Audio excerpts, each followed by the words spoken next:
This channel does not promote any violent, harmful, or illegal activities. All content provided by this channel is meant for an educational purpose only. তিলোত্তমার হত্যা প্রসঙ্গে উঠে আসছে একটার পর একটা চাঞ্চল্যকর তথ্য, একটা প্রশ্ন উঠে আসছে। চিকিৎসক ছাত্রীর খুনে এক না একাধিক ব্যক্তি জড়িত রয়েছে? ময়না তদন্তের রিপোর্ট থেকে ঠিক কি উঠে আসছে জানতে মেডিকেল বোর্ডের সঙ্গে বৈঠক করবে পুলিশ। আর কি তথ্য পাওয়া যাচ্ছে কথা বলবো আমাদের প্রতিনিধি সৌরভ দত্তের সঙ্গে। সৌরভ, রনিপা দেখো, ময়না তদন্তের যে পূর্ণাঙ্গ রিপোর্ট আমরা পেয়েছি সূত্র মারফত এবং একই সঙ্গে ইনকোয়েস্ট যে রিপোর্ট যেখানে ইনজুরি কি ধরনের ইনজুরি রয়েছে সেই বিষয়গুলি বলা ছিল, সেই সমস্ত পয়েন্টের উপর দাঁড়িয়ে যারা ফরেনসিক মেডিসিন এক্সপার্ট রয়েছেন তারা কিন্তু বারবার বলছেন যে এটা একজনের কাজ হতে পারে না, এক বা একাধিক ব্যক্তির কাজ। বিশেষত নিহত ছাত্রীর দেহে যে ধরনের আঘাত রয়েছে এটা নিয়ে একটা চাপ তৈরি হয়েছে। আন্দোলনকারীরাও এই প্রশ্ন তুলছেন বারবার। কাল সিপির সঙ্গে বৈঠকে এই প্রশ্ন তোলা হয়েছে। তারই প্রেক্ষিতে এক না একাধিক জড়িত এবার যে ফরেনসিক বিশেষজ্ঞদের যে মেডিকেল বোর্ড গঠন হয়েছিল সে 3 সদস্যের সঙ্গে পুলিশ কথা বলতে চাইছে। তাদের সঙ্গে তারা বৈঠক করবে এবং বৈঠক করে যে পোস্টমর্টম রিপোর্ট দেওয়া হয়েছে সেই পোস্টমর্টম রিপোর্টের বেসিসে এক বা একাধিক ব্যক্তি জড়িত থাকার সম্ভাবনার বিষয়টি প্রতিষ্ঠিত হচ্ছে কিনা সেটা তারা ফরেনসিক মেডিসিন বিশেষজ্ঞ যে মেডিকেল বোর্ডের যে সদস্য আছে তাদের সঙ্গে কথা বলে বিষয়টা বোঝার চেষ্টা করবে এবং পরবর্তী ক্ষেত্রে ছাত্রদের যে কমিটি গঠন হয়েছে তাদের সঙ্গেও তারা এই পোস্টমর্টমের ময়নাতদন্তের রিপোর্ট নিয়ে আজই বৈঠক করবেন। রনিপা, বেশ নজর থাকবে সৌরভ। আপাতত ধন্যবাদ তোমায়। তিলোত্তমার জন্য সুবিচারের দাবি, চিকিৎসকদের আন্দোলনে ঝাঁঝ বাড়ছে। বহু মেডিকেল কলেজে বন্ধ ওপিডি পরিষেবা, নাজেহাল রাজ্যের বিভিন্ন প্রান্ত থেকে ছুটে আসা রোগীরা। কলকাতা মেডিকেল কলেজের ওপিডিতে লম্বা লাইন, ভিড় বহু মানুষের। কোথায় চিকিৎসা পাবেন তারা? প্রশ্ন তুলে সমস্যার কথা বলছেন মুর্শিদাবাদ, নদিয়া সহ বিভিন্ন জেলা থেকে ছুটে আসা রোগীরা। পরিষেবা না পেয়ে ফিরে যেতে হচ্ছে তাদের।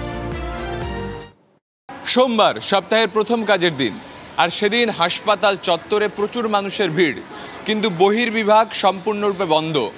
শুধু কলকাতা ন্যাশনাল মেডিকেল কলেজের ছবি নয়, এটা দেশের বিভিন্ন মেডিকেল কলেজের এই একই ছবি। আরজি করে যে নৃশংস ঘটনা ঘটেছে, যেখানে একজন কর্তব্যরত চিকিৎসক পিজি পড়ছিলেন যিনি, তার সঙ্গে যে ঘটনা ঘটে গিয়েছে তিলোত্তমার সঙ্গে, তারপর বহির্বিভাগ বন্ধ রাখার সিদ্ধান্ত নিয়েছেন চিকিৎসকরা। যারা হাসপাতালে পরিষেবা পেতে এসেছিলেন, চিকিৎসা করাতে এসেছিলেন, তারা কিন্তু এসে ভিড় জমিয়েছেন ওপিডির সামনে, কারণ তারা জানেন না যে ওপিডি বন্ধ। তারা প্রত্যেকে চলে এসেছেন এবং এসে তারা নাজেহাল পরিস্থিতির শিকার হচ্ছেন, পরিষেবা পাচ্ছেন না। কোত্থেকে এসেছিলেন? খানাকুল থেকে। খানাকুল থেকে? হ্যাঁ। এসে কি দেখলেন? এসে দেখছি ধরুন বন্ধ, কিন্তু সোমবারে আসতে বলেছিল, অত দূর থেকে এসেছি। এবার বাচ্চা ছেলেকে নিয়ে অত দূর ফিরত যা। আমি বগুড়ার থেকে আসছি, এসে তো দেখছি বন্ধ সব। হ্যাঁ, সমস্যায় পড়ে গেছি। আপনি কোত্থেকে আসছেন? ডোমকল থেকে। এসে কি দেখলেন? এসে বন্ধ, হঠাৎ এসছি, প্রথম এসছি এবার। আচ্ছা, তো সমস্যা হয়ে গেল তো? সমস্যা আবার কবে খুলবে আমরা তো কিছু বুঝতে পারছি না। আমি নৈহাটি দিয়ে এসেছি, ভোর 4টের সময় আমি উঠে আসলাম, এসে শুনছি কি বন্ধ। তা আমাকে এর মধ্যে আসলাম তো বললো সোমবারে খোলা হবে, আপনি এসে এন্ট্রি করে ডাক্তার দেখাবেন। এখন বলছে বন্ধ। হসপিটালে তো ভালো লোক আসে না, সবাই রুগীর এই হাল হলে কি হবে? চিকিৎসকরা কিন্তু একরোখা আন্দোলন চালিয়ে যাচ্ছেন, যেখানে তাদের বক্তব্য তিলোত্তমা খুনের বিচার চাই, প্রত্যেকটা ক্যাম্পাসে নিরাপত্তা চাই। ক্যামেরায় অভিজিতের সঙ্গে সুমন, TV9 বাংলা, কলকাতা। আরজি করে নিরাপত্তা নিয়ে হাজারো প্রশ্ন পড়ুয়া এবং চিকিৎসকদের মধ্যে। রাত হলে আরজি করের চেহারাটা ঠিক কেমন হয় জানার চেষ্টা করেছিলাম আমরা, দেখুন। আগুন জ্বললে ধোঁয়া ওঠে। আরজি কর হাসপাতালে তিলোত্তমার মৃত্যু অনেক প্রশ্ন তুলে দিয়েছে। মানে পেশেন্ট কোথায় আসে, কোথায় যায়, সেটার ওপর কোনো সিকিউরিটি, কোনো সার্ভেলেন্স নেই।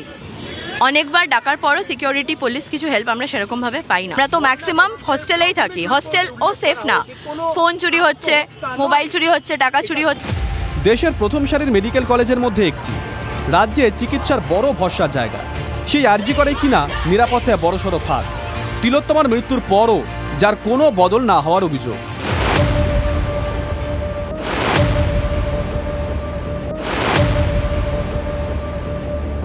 TV9 বাংলা এই ঘটনার ঠিক 24 ঘন্টা কি তার থেকে একটু বেশি সময়ের মধ্যেই আরজিকর হাসপাতালের যে পিছন দিক অর্থাৎ একাডেমিক ক্যাম্পাস যেদিকে রয়েছে সেই এলাকার বিভিন্ন জায়গা ঘুরে দেখল। না, অজপাড়াগাঁয়ের কোনো রাস্তা ভেবে থাকলে ভুল করবেন। রাত 8টায় এটাই আরজিকর হাসপাতালের একাংশের ছবি। আরজিকর হাসপাতালে তিলোত্তমার নৃশংসভাবে মৃত্যুর ঘটনার পর বেশ কিছু প্রশ্ন উঠেছে। সার্বিকভাবে আরজিকর হাসপাতালের যে ক্যাম্পাস রয়েছে, একাডেমিক বিল্ডিং রয়েছে, সেই সমস্ত জায়গাতে পর্যাপ্ত পরিমাণে নিরাপত্তা ব্যবস্থা সুনিশ্চিত রয়েছে কিনা এই বিষয়ে অনেকেই প্রশ্ন তুলেছে। আমাদের এটা কলেজ ক্যাম্পাস, এখানে পেশেন্ট পার্টির আসাও অ্যালাউড নয়, কিন্তু এখানে প্রোটেকশন বা এখানে কোনো পুলিশের বা যে কোনো গার্ড কিছুই থাকে না। যখন কমপ্লেন করা হয়েছিল তখন কিছুদিনের জন্য ব্যবস্থা গ্রহণ করা হয়েছিল, কিন্তু তারপরে আবার যাকে তাই। জিনিসটা আমাদেরও সুরক্ষার ব্যাপারে কম্প্রোমাইজটা হচ্ছে। একাডেমিক বিল্ডিংয়ের পিছনে অন্ধকার, মর্গের পিছনেও ঘুটঘুটে অন্ধকার, অনেক জায়গাতে নেই সিসি ক্যামেরা, রাতেও বহিরাগতদের অবাধ যাতায়াত। এক জায়গায় আছে যে জায়গাগুলো অন্ধকার, যেমন মর্গের পেছন বললেন, একাডেমিক বিল্ডিংয়ের পেছন দিক, দেন পিজেবির পিছন দিক, এই জায়গাগুলো অন্ধকারই থাকে। লাইটের ব্যবস্থা তো করা উচিত। একটা অংশের ছাত্রছাত্রীরা ক্যামেরার সামনে মুখ খুলতে না চাইলেও তারা যেটা বলছে যে মাঝে মধ্যেই এরকম আলো বন্ধ হয়ে যায়, অন্ধকার হয়ে থাকে ক্যাম্পাসের বেশ কিছু এলাকা। কেন লাইট বন্ধ হয়ে যায়, কেন অন্ধকার থাকে আরজিকর হাসপাতালের একাংশে? অন্ধকার মানেই তো অপরাধের শুরু, যে অপরাধের শিকার হাসপাতালের চিকিৎসক পড়ুয়া তিলোত্তমা। প্রশ্ন উঠছে আরজিকর মেডিকেল কলেজের সার্বিক নিরাপত্তা ব্যবস্থার ছবিটা ঠিক কি? ক্যামেরায় কল্যাণের সাথে অরিত্র, TV9 বাংলা। আরজিকরের নৃশংসভাবে চিকিৎসক খুনের পর উত্তাল হয়ে গেছে গোটা রাজ্য, কিন্তু বিভিন্ন মেডিকেল কলেজে রাতের নিরাপত্তায় কিন্তু দেখা গেছে একাধিক ফাঁকফোকর এখনো বজায় রয়েছে। যেমন উত্তরবঙ্গ মেডিকেল কলেজ হাসপাতাল, সেখানকার ছবি কি বলছে? অনেকেই বলেন যে এই হাসপাতাল নাকি একেবারে হাজার দুয়ারি, চারিদিক খোলা একটা হাসপাতাল। কোথাও কোথাও মদের আসর বসেছে বা বসে। অভিযোগ উঠছে যে কার্যত একেবারে প্রাণটাকে হাতে করে নিয়ে নাইট ডিউটি করতে হচ্ছে জুনিয়র চিকিৎসকদের।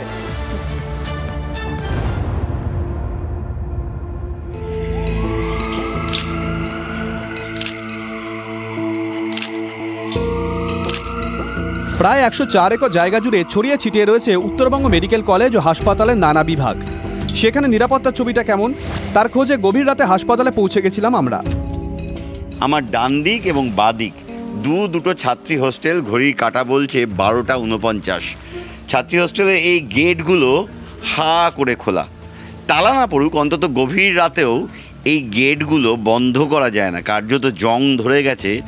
অর্থাৎ গভীর রাতে এভাবেই কিন্তু গেটগুলো অরক্ষিত থাকে। হাতে গোনা 2-1 নিরাপত্তারক্ষী এই এলাকায় থাকেন বটে, তবে তা প্রয়োজনের তুলনায় খুব কম। আর এভাবেই যে কেউ যাতায়াত করতে পারেন ছাত্রী হোস্টেলে। মূল সড়কের পাশে থাকা এই হাসপাতালে প্রতি রাতে এমার্জেন্সিতে রোগী নিয়ে আসেন বহু মানুষ। পালা করে সেখানে মেডিকেল অফিসার সহ 4 চিকিৎসক ডিউটি দেন। রেস্টরুমে বেড আছে মাত্র 2টি, ফলে মাঝে মধ্যে হোস্টেলে বিশ্রাম নিতে চলে যেতে বাধ্য হন চিকিৎসকেরা। সেই পথ জুড়ে শুধুই অন্ধকার। রাতের বেলায় যারা ডিউটিতে থাকেন, বিশেষ করে অন ডিউটি স্টাফ, ইমার্জেন্সিতে অর্থাৎ রাস্তার একদম শুরুতেই ইমার্জেন্সি, সেই ইমার্জেন্সি থেকে যখন দায়িত্ব শেষ করে ছাত্রছাত্রীরা যারা জুনিয়র পিজিটি তারা ফেরেন, তাদেরকে ফিরতে হয় এই রাস্তা ধরে একেবারে শেষ প্রান্তে যেখানে হোস্টেল, এবং গোটা এই অরক্ষিত রাস্তাটা দিয়ে তাদেরকে যাতায়াত করতে হয় প্রতিনিয়ত। বাইরে থেকে প্রচুর পরিমাণে হচ্ছে যে মোটরসাইকেল বিভিন্ন স্পিডে, কখনো মদ্যমাতার অবস্থা, আমরা অনেক সময় ইপটিজিংয়ের ঘটনায় শিকার হয়েছি আর কি। তো আমাদের তো কী হয়, দিদিরা অনেক সময় রাত্রেবেলা নাইট ডিউটি করতে করতে হোস্টেলে ফেরে, তো তাদের এই পুরো রাস্তাটা একাই তাদেরকে যেতে হয়। এই রাস্তাটা কোনো রকম নিরাপত্তা তো নেই। হাসপাতাল কর্তৃপক্ষের বক্তব্য শুনবেন। তারা বলছেন যারা নাইট ডিউটি করছেন তাদের রাতে ঘুমানোটা কাজ নয়। এটা মনে রাখতে হবে, যারা নাইটে এমার্জেন্সি করছেন তাদের রেস্ট রুম, টয়লেট এগুলো খুবই গুরুত্বপূর্ণ, কিন্তু এমার্জেন্সিতে সাধারণত যে সংখ্যায় ডাক্তার থাকেন তাদের সবাই তো এক সময় গিয়ে ঘুমাবেন না, বা ঘুমানোটা তাদের কাজও না নাইটে। তো মাঝে মধ্যে অসুবিধে হলে বিশ্রাম নেওয়া সেটা কাজ, আমরাও এমার্জেন্সি করেছি। রাতের নিরাপত্তা খতিয়ে দেখতে হাসপাতাল ও মেডিকেল চত্বরে শনিবার টহল দিতে দেখা যায় ডিনকে। এমার্জেন্সি পুলিশ ফাঁড়িতে অন ডিউটি অফিসারের সঙ্গে কথা বলে লেডিজ হোস্টেলে যান তিনি। নিরাপত্তায় যে অনেক খামতি আছে তা স্বীকার করেছেন। মদ গাজার আড্ডা কিছু আমরা পাইনি, আজকে পাইনি। এবার অন্যদিন থাকে মানে চোখের সামনে তো অনেক সময় দেখিনি, দেখলে উঠিয়ে দেওয়া হয়েছে, দু এক ক্ষেত্রে তো হয়েছে, এটা তো সন্দেহ নেই। কিন্তু আমরা এখানে ড্রপ গেট বসিয়েছিলাম, তো সেই ড্রপ গেটগুলো খারাপ হয়েছে। একটা জিনিস থাকতে থাকতে খারাপ হয়, সেটাকে রিপ্লেস করা হয়তো হয়নি, সেগুলো খুব দ্রুততার সঙ্গে হবে। আরজি করের ঘটনার পর টনক নড়েছে। 3 শিফটে 5 জন করে মহিলা কনস্টেবল দেওয়া হয়েছে 4 হোস্টেলের নিরাপত্তায়। কিন্তু প্রশ্ন উঠছে, কতদিন থাকবে এই পাহারা? সময় তালে সব কি আবার শিথিল হয়ে যাবে? সময় বলছে এখন 1:59, অর্থাৎ রাত 2 বাজে। আমি একবার দেখাবো ছবিটা, শুনশান রাস্তা। ডিউটি শেষ করে এই রাস্তা দিয়েই কিন্তু ফিরে যান কর্তব্যরত জুনিয়র ডাক্তাররা। কোনো দুর্ঘটনা ঘটলে দায় কে নেবে, এই প্রশ্নটা কিন্তু থাকছে।